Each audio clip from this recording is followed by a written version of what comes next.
To check the data usage on your Windows 11 computer, we'll go to the settings first. So, I'll click the Start menu on the bottom, and then go to Settings. Or, you can hold down the Windows key and press the letter I on your keyboard. That also opens the settings. Once you're in the settings, we'll go to Network and Internet from the left sidebar. And then, if you scroll all the way down, you'll see Advanced Network Settings. Click that, and here we have a menu for data usage. This menu will show your usage statistics ranked by data consumption, putting the biggest consumers on the top. So, if you've noticed a lot of data use, you could come here and find the apps are consuming a lot of data. You can filter by a specific time frame, and if you want, you could even enter a limit here. I could set a limit for daily use, or a limit for one-time use, or just do something like a monthly limit.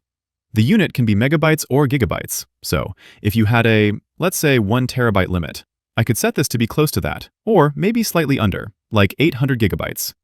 Once you have a limit, you'll actually see a little tracker here, displaying how much you've used and how long until the next reset.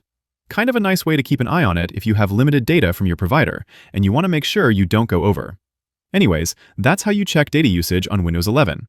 Give me a like below this video if it was helpful, and subscribe for more quick and easy guides like this. Thanks all, until next time.